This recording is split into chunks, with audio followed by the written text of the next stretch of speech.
Deus faz justiça social. Geralmente, quando nós olhamos para a ação de Deus no mundo, nós, principalmente nós evangélicos, temos a visão de um Deus particularizado, de um Deus que trabalha só com indivíduos. Então, toda a nossa forma de pensar indica assim, Deus quer me salvar.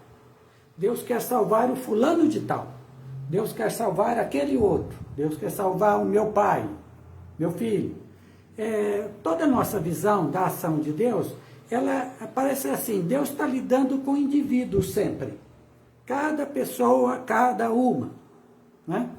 E por conta disso, nossa visão também é sempre muito individualista. Nós sempre olhamos apenas pessoas. Pessoas aqui, pessoas ali. Aquela pessoa, ela precisa de mim, da minha ajuda. Aquela pessoa, ela está rejeitando o que eu falo para ela, ou o que eu faço por ela.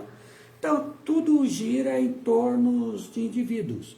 E o que a gente pensa? Deus está levando pessoas para o céu. Então, Deus está salvando pessoas. Então, cada pessoa, cada um cuida de si. Deus está falando com ela, mas ela também tem que dar uma resposta positiva. Tudo nosso é no individual. Toda a nossa concepção de ação de Deus, de salvação de Deus agindo na terra, é sempre individual.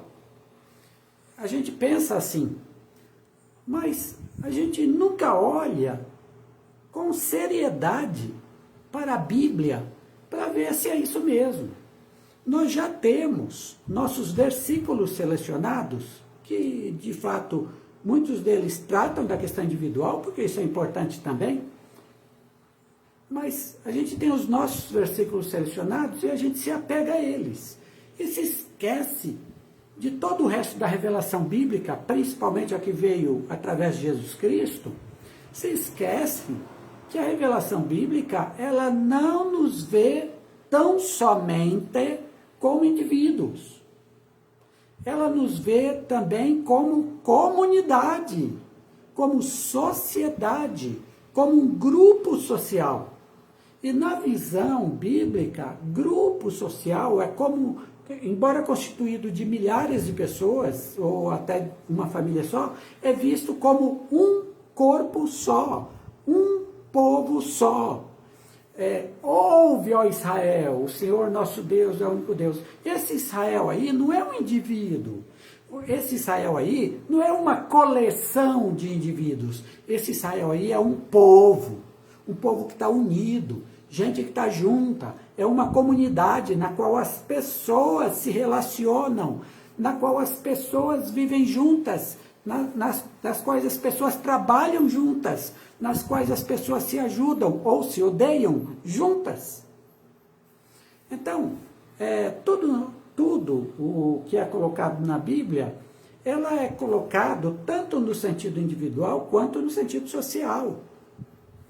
Mas o que nós fazemos hoje é desprezar toda a revelação sobre o social. Nós desprezamos, nós descartamos, porque não nos interessa.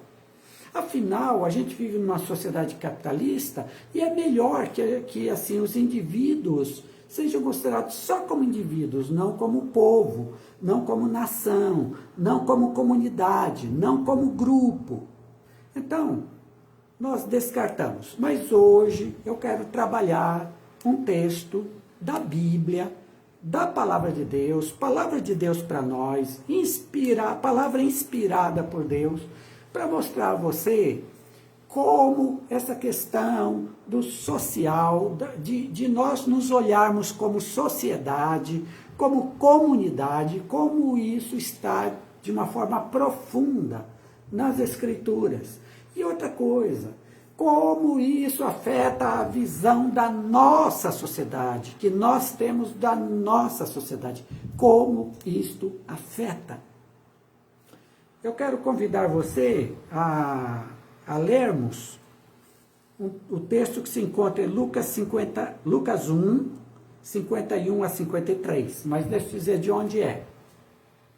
Quando Maria, a mãe de Nosso Senhor, recebe a notícia de que ela vai ficar grávida de Jesus, vocês conhecem toda a história, né? O anjo Gabriel vai anunciar para ela, tudo mais.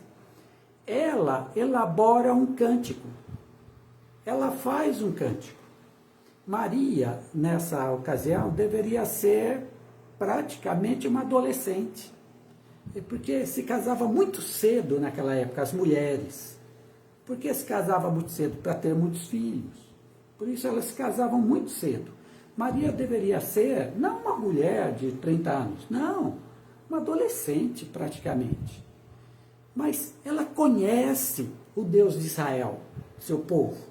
Ela conhece o que está lá no Antigo Testamento, que eram as escrituras da época. Ela conhece, ela já tinha meditado nelas. E aí ela elabora esse cântico com base tanto no que o anjo falou para ela, sobre ela ser a mãe desta pessoa prometida, quanto também ela reflete o que está lá no Antigo Testamento em relação a esse filho que ela vai ter. Então, o Cântico de Maria é de uma beleza ímpar. Você pode ler, está no capítulo 1, nos versículos 46 a 55.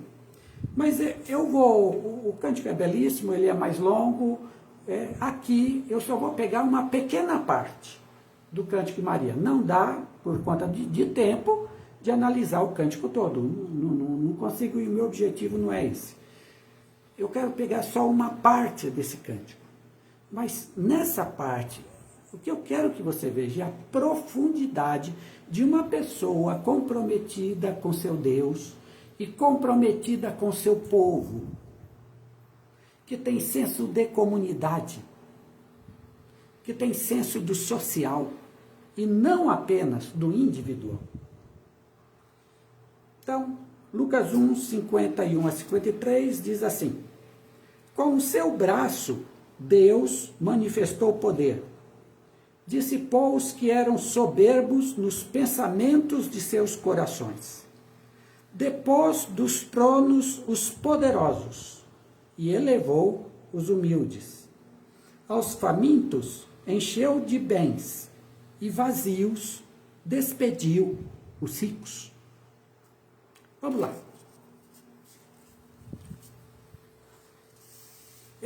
Maria começa no versículo 51 aqui, diz: com o seu braço Deus manifestou o poder. Primeira coisa que Maria diz: Deus age nas sociedades. No caso, ela está falando do povo de Israel, que era a sociedade da qual ela fazia parte. E era a sociedade na qual se desenvolveu toda a revelação de Deus, de Yahvé, lá na época do Antigo Testamento. Ela está dizendo, com o seu braço. Ora, esse braço é uma figuração, né? Porque Deus é espírito, Deus não tem corpo humano. Mas a gente usa essas expressões humanas para falar de Deus. É o que ela faz, é o que a Bíblia inteira faz. Então a Bíblia diz, os olhos do Senhor, a boca do Senhor falou, o braço do Senhor não está encolhido, o Senhor cavalga nas nuvens. Então, a gente fala de Deus usando palavras e sentidos humanos, para a gente entender a ação de Deus. Quando ela fala o braço do Senhor agiu, ela está dizendo que Deus está agindo na sociedade. Ela está dizendo que Deus não é inerte. Deus não é passivo. Deus não está dormindo. Deus não está cego. Ela está dizendo que nós temos um Deus que age dentro das sociedades. Veja, não é um Deus que olha só para indivíduos. É um Deus que olha também para as sociedades que esses indivíduos formam. E Deus tanto vê o indivíduo como vê a sociedade como se fosse uma pessoa. A sociedade inteira, como se fosse uma pessoa. Deus, portanto, olha os dois lados. Aqui a ênfase é no comunitário, aqui a ênfase é no social. O braço do Senhor, que é um braço que age, manifestou o poder. Ou seja, Deus também está agindo na sociedade. Deus também está preocupado na forma como a sociedade se organiza, na forma como a sociedade trata, por exemplo, os menos favorecidos, na forma como a sociedade trata as autoridades, os poderosos. Deus está interessado em tudo aquilo que acontece dentro do tecido social de uma determinada sociedade. Deus tem esse interesse. Deus está atento a isso. E outra coisa, Deus está agindo nas sociedades. Agindo nas sociedades. Então, o que acontece dentro de uma sociedade não é algo que escapa a Deus, é algo a qual Deus está presente. O braço do Senhor, portanto, diz Maria, manifestou poder. E aí diz ela, dissipou os que eram soberbos nos pensamentos dos seus corações. Ou seja, a ação de Deus com poder dentro das sociedades, na história, ela faz com que os grandes, os soberbos, sejam dissipados. Quem são esses soberbos? Aqueles que acham que têm o entendimento certo das coisas. Aqueles que acham que não precisam refletir na palavra de Deus. Aqueles que acham que seu pensamento é definitivo. O que eu penso é o que tem que ser para todo mundo. Então ela coloca aqui como os soberbos, os orgulhosos, aqueles que se acham autossuficientes, aqueles que dizem, eu não preciso do pensamento dos outros, eu não preciso dialogar com os outros para aprender, eu sei tudo, eu já defini as coisas para a sociedade. Quando eu falo, o que eu falo é o que está certo. Ninguém pode ser contra a minha palavra. Ninguém pode me contradizer. São esses que Deus, com seu braço, age com força, que Deus os dissipa. É como se Deus assoprasse e aquele pó voasse para todos os cantos. Deus os dissipou. Então, o que aprendemos aqui? Primeiro, na vida em sociedade não tem o sujeito que sabe de tudo. Na vida em sociedade não tem o sujeito que diz, o que eu quero é o certo e acabou, e vocês têm que obedecer. Não existe isso. Na vida em sociedade, nós, inclusive aqueles que ocupam cargos de importância, cargos de poder em termos de pensamento, são pessoas que têm que conversar com os outros. Formar opinião, formar definições, sim, sem problema, mas sem soberba, sem orgulho, conversando com os outros. É por isso que, numa sociedade, em especial numa sociedade democrática, o diálogo é importante. É por isso que você tem um congresso, um parlamento, na qual várias pessoas de várias tendências políticas, sociais, etc., estão ali para quê? Para aprovar projetos, sim, mas aprovar de que forma? Conversando uns com os outros. Tentando convencer, tentando chegar às vezes a consensos. Já que não dá para ter todo mundo pensando igual, então que se chegue a consensos. Isso é o que deve existir numa sociedade. O pressuposto disso aqui é que uma sociedade deve ser democrática. em que as pessoas conversam. Mas o que uma sociedade não deve ser? Autoritária. O sujeito fulano que comanda ou que detém a sabedoria, ele diz, é do jeito que eu quero, vai ser feito desse jeito e acabou. Aí não dá. Aí não dá. Quando uma pessoa age dessa forma, quando alguém com arrogância, orgulho, soberba, começa a querer que sua opinião valha mais que a dos outros, o que acontece? O braço poderoso de Deus dissipa. Ou seja, faz com que aquela pessoa perca seu poder, sua autoridade e não vai poder fazer mais nada. Autoritários nunca permanecem para sempre. Autoritários caem em algum momento. Porque o braço do Senhor dissipa aqueles que são soberbos na sua forma de pensar. O braço do Senhor dissipa. Então, para viver em sociedade é necessário diálogo. Ah, mas aí não dá para fazer certas coisas, que tem que conversar, tem que decidir juntos. É verdade. É verdade. Às vezes as coisas não correm do jeito que a gente quer. Mas esse é o jeito. Conforme Maria está dizendo aqui. E lembra, isso aqui é a palavra de Deus para nós. Lembra disso. Verso 52. Depôs dos tronos os poderosos e elevou os humildes. Maria está dizendo aqui duas coisas, que são coisas, uma adversa à outra. A primeira é que depôs dos tronos os poderosos. Ela coloca aqui os poderosos e os humildes. Deus tem duas ações diferentes em relação a esses dois grupos de pessoas. Os poderosos depôs dos tronos, ou seja, Deus, com seu braço de poder, derrubou os poderosos. Nenhum poder é para sempre. Impérios na história se tornaram grandes e caíram. Revoluções começaram e caíram.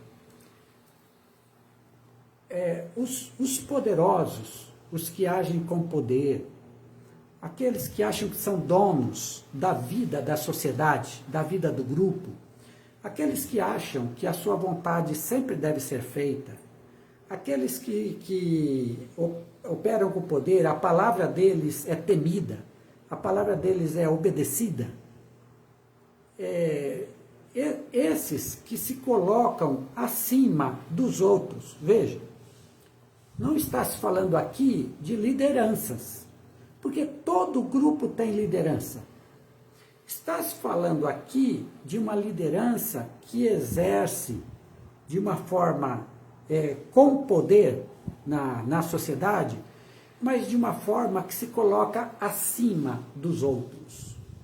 Então os outros estão lá embaixo, a liderança está lá em cima. A liderança que manda, o resto só obedece. É esse tipo de gente, esse tipo de poderoso, esse tipo daquele que quer formar a dinastia dele, quer dizer, eu vou comandar esse negócio para sempre, eu vou, o poder é meu e eu não largo, de jeito nenhum. E quem for contra mim, eu vou fazer todo o possível para acabar com ele, porque ele é contra mim. Esse tipo de poderoso, que não é liderança, esse tipo de poderoso, Deus depõe dos tronos. Ou seja, Deus lhes tira o poder. Há um momento em que Deus tira o poder deles. Há um momento, dentro da sociedade, pelo andar da sociedade, pela forma como a sociedade se organiza. Os poderosos são depostos dos tronos. E o que acontece com o outro grupo? O outro grupo são os humildes. O que acontece com estes? Deus eleva os humildes. Deus eleva os humildes. Agora temos que entender quem são esses humildes. Porque normalmente a gente pensa no humilde, no sujeito lá embaixo, coitado, que todo mundo pisa nele, ele é humilde, não fala nada, fica quieto. Então a gente acha assim, a figura do humilde é aquele pobrezinho, nunca abre a boca para reclamar, nunca fala nada, esses são os humildes. Não. Na Bíblia, estes não são os humildes. Então, o que é humilde na Bíblia? A palavra humilde tem a ver com a palavra, tem a ver com o sentido daquele que olha para si e reconhece o seu lugar na sociedade. Então, o humilde não é o pobrezinho. O humilde é aquele que sabe, estou na sociedade, eu contribuo para a sociedade, mas a sociedade também contribui para a minha vida. O meu lugar na sociedade é este. Eu ajudo e eu sou auxiliado. Então, o humilde tem a ver com uma visão pessoal de que sou importante na sociedade, a sociedade precisa de mim, do meu trabalho, da minha ajuda, das minhas palavras, do meu comportamento. A sociedade precisa de mim e eu também preciso das demais pessoas e dessa sociedade para a qual estou contribuindo. Então, é alguém equilibrado, porque é alguém que sabe qual é o seu lugar. Então, o humilde é aquele que sabe qual é seu lugar. É isso. Ele pode ser até uma pessoa rica, ele pode ser até uma pessoa poderosa, mas ele compreende que seu lugar na sociedade é de ajudar e ser ajudado.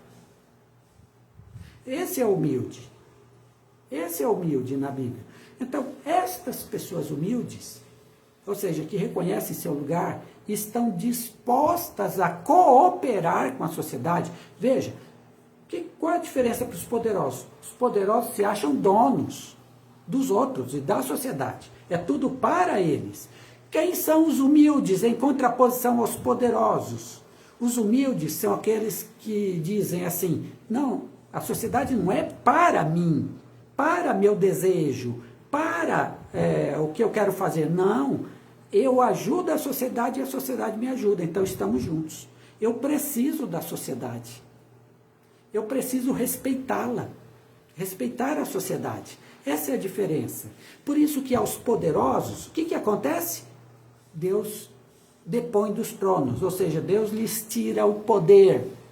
E os humildes? Aqueles que pensam numa relação justa com a sociedade, de ajuda, de solidariedade, de estar junto, de diminuir os problemas da sociedade, de ajudar a sociedade a melhorar. Esses são os humildes. O que acontece com os humildes? Deus eleva. Ou seja, Deus vai acabar dando a esses humildes posições de liderança. Posições de liderança. Por quê? Porque estes humildes respeitam a sociedade. Estes humildes não querem se tornar donos da sociedade. Estes humildes contribuem para que a sociedade melhore. É isso que Maria está dizendo. Deus vai fazer o quê? Com que estes que são humildes sejam elevados a posições de liderança. E veja, em posições de liderança continuarão humildes. Serão líderes, mas continuarão humildes, porque eles querem o melhor, não para eles em si, mas para a sociedade que eles lideram. Porque este comportamento sempre foi o comportamento que tiveram antes de ter poder. Eles continuam da mesma forma. Então, o que acontece nas sociedades? É que Deus faz exatamente isso. É que Deus está fazendo isso. Cada um em sua sociedade, mas Deus está fazendo isso. Cada um na sua comunidade, Deus está fazendo isso. Deus está colocando, depondo os poderosos e elevando os humildes a posições de liderança dentro da sociedade. É uma ação de Deus em toda a sociedade. Mas, pastor, tem muita sociedade com um líder autoritário, aquele que manda matar pessoas, aquele que faz o que ele acha que tem que fazer. Existe sim, mas uma hora Deus vai depor tal tipo de pessoa. A hora dele chega. E os humildes serão elevados. Finalmente, o verso 53. E aqui eu chamo sua atenção para um negócio interessante. Então, veja. Deus está agindo no contexto político, porque essa questão de política é que define quem detém poder. Ou poderoso ou humilde, mas é a política que define isso, a política de cada comunidade, a política de cada sociedade. Tudo bem. Deus está agindo no sentido político? Sim, é a resposta de Maria. Deus está agindo socialmente na forma como é exercitado o poder na sociedade? A resposta é sim, de novo, segundo Maria. E aí vem o verso 53. Preste atenção. Isso aqui não é um escrito de Karl Marx. Isso aqui não é um escrito dos pensadores de esquerda. Isso aqui não é um pensamento socialista. Isso aqui é palavra de Deus. Aos famintos encheu de bens, e vazios, despediu os ricos. Vou repetir. Aos famintos encheu de bens, e aos vazios despediu os ricos. O que é que Maria está dizendo aqui? Que Deus vai suprir os que são pobres. Deus vai suprir de alguma forma através da sociedade. Deus vai suprir os que são pobres. Mas está dizendo aqui também que Deus vai despedir os ricos de mãos vazias, ou seja, vai tirar-lhes riqueza. O que isso significa? Significa que Deus olha com favor para os pobres, o braço do Senhor age.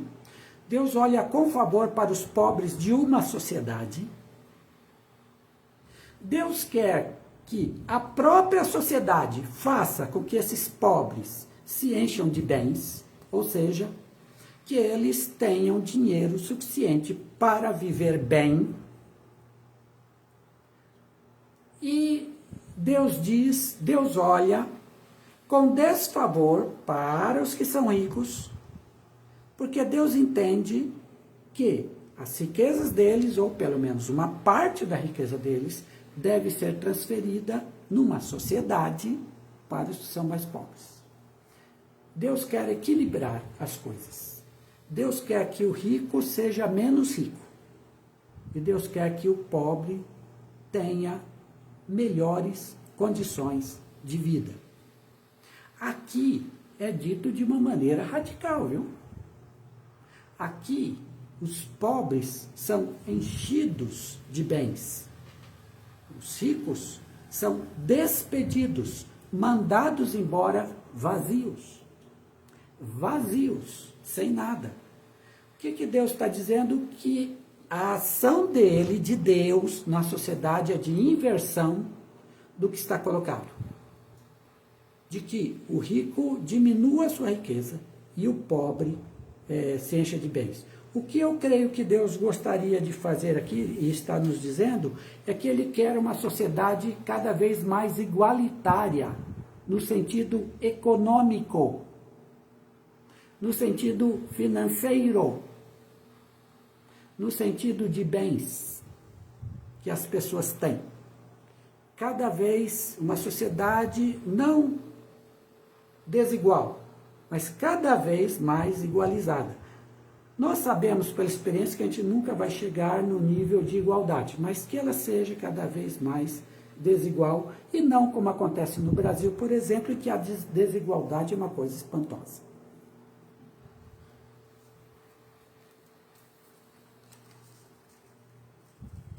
O que Maria está dizendo é que não há como, numa sociedade, você beneficiar os mais pobres se você não tirar um pouco dos mais ricos.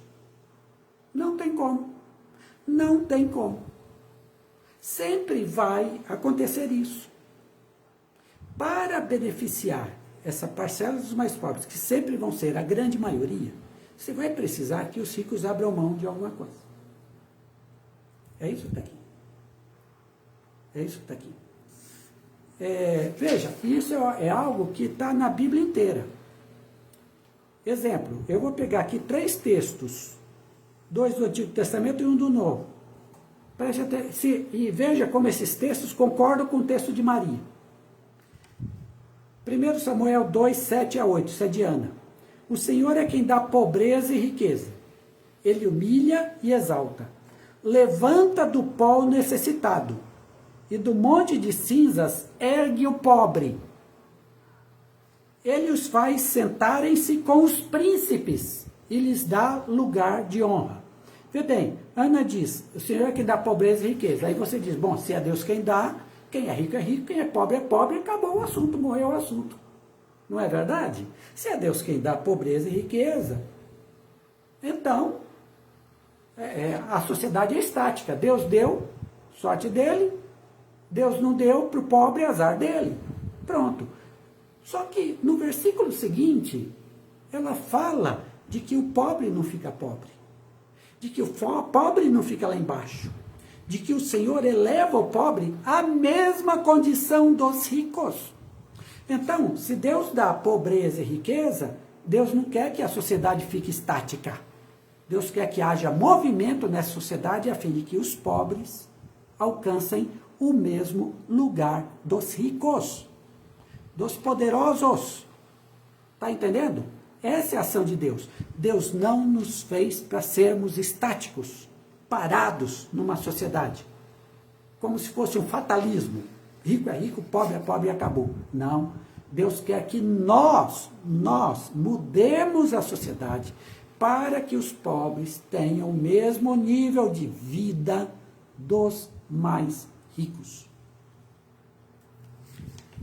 Provérbios 22, 22 a 23. Não explore os pobres por serem pobres, nem oprima os necessitados no tribunal, pois o Senhor será o advogado deles e despojará da vida os que os despojarem. Nossa! Não oprima o pobre porque ele é pobre. Porque se você fizer isso, Deus será o advogado deles e Deus vai despojar da vida aqueles que os despojam. Gente, quer coisa mais clara do que essa? Então a gente pode humilhar o pobre, a gente pode pisar em cima do pobre, nós podemos chamar o pobre de esse pessoal que não quer trabalhar. Nós podemos fazer isso com base nisso aqui? Tiago 4,6. Mas Deus Ele nos concede graça maior. Por isso diz a Escritura, Deus se opõe aos orgulhosos, mas concede graça aos humildes. Toda a Bíblia está com Maria. E Maria está com toda a Bíblia. O que isso tem a ver conosco? Exemplo. Há um projeto de lei, hoje, chamada escala 6x1. A maioria dos trabalhadores no Brasil trabalham 6 dias, segunda a sábado. Normalmente, né? Segunda a sábado, descansa no domingo, a maioria. Então, a escala é 6x1, 6 dias trabalhados, 1 de descanso.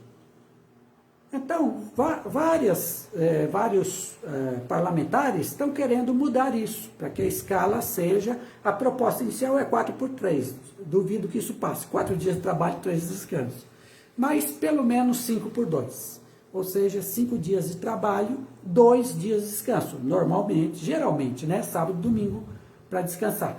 Nesses 2 dias a pessoa teria mais tempo para ficar com a sua família, e se ele quiser fazer algum trabalho pessoal para ganhar um dinheiro a mais, ele faz. Aí é questão dele. Aí é questão individual. Mas veja, Para aprovar a escala, exemplo, 5/2, o que precisa acontecer? Presta atenção nisso. O que precisa acontecer? Precisa que os donos de empresas, da indústria, comércio, serviço, os donos, os proprietários, que ganham muito dinheiro porque são os proprietários das empresas, precisa que eles abram mão de uma parte do seu lucro. Claro, porque se é 6/1 e eles têm determinado lucro, se agora vira 5/2, o que vai acontecer? O trabalhador continua ganhando o mesmo salário? O que vai acontecer? O lucro da empresa diminui um pouco. Quem é que sai perdendo? Os que são os proprietários, são ricos, por causa das empresas que têm. E quem sai ganhando? Os trabalhadores, obviamente, porque vão ganhar o mesmo salário, mas vão trabalhar menos tempo. Veja, para aprovar a escala 5/2 para o fim da escala 6/1, é necessário que os ricos percam um pouco e a grande maioria dos pobres ganhe alguma coisa. Você está entendendo? É sempre assim. É sempre assim. Quando aprovaram a questão de isenção do imposto de renda para quem ganha até 5 salários mínimos, o que teve que acontecer? Uma parte dos muito ricos, não é só os ricos, os muito ricos, tiveram que pagar mais imposto para cobrir a falta do imposto desse grande número. Mas, para eles, foi uma contribuição irrisória. Irrisória. Enquanto que para esses, o que eles ganham, embora pouco, é muito importante. É de muito valor para eles. Não tem jeito. Não tem jeito. É o que Maria disse. Encheu de bens os pobres e despediu vazios os ricos. Para você fazer uma sociedade mais justa, uma sociedade melhor, é sempre assim. Será sempre assim. Você diminui um pouco o que os ricos têm e aumenta o que os pobres têm. Sempre assim. Que isso seja feito na base da lei. Que isso seja feito na base do acerto, na base do cumprimento, e não através de guerras. Guerra civil, não através de revoluções. Que isso seja feito através da colocação da justiça, para que todos entendam e aceitem. E aceitem. Que seja feito assim. Aí você diz, então, pastor, Deus está interessado em questões sociais, Deus está interessado em questões econômicas, Deus está interessado em questões trabalhistas? Eu digo para você, claro que está. E Maria diria para nós, claro que está. Porque essa é a forma de Deus fazer justiça no mundo. De Deus agir com justiça. Portanto, essa palavra inspirada de Deus é interessante porque mostra que Deus age socialmente na história. Deus não é um Deus inerte para as sociedades. Deus quer ser visto como o defensor dos pobres. É assim que ele se apresenta na Bíblia. Deus é o defensor dos pobres. Deus quer que o poder político e social seja exercido, mas para que os mais pobres na sociedade tenham uma vida melhor. É isso que Deus quer. Qual é o nome disso? Justiça. Justiça social. E nosso Deus é um Deus de justiça. Louvado seja esse bendito Deus. O Deus da justiça. O Deus da justiça social.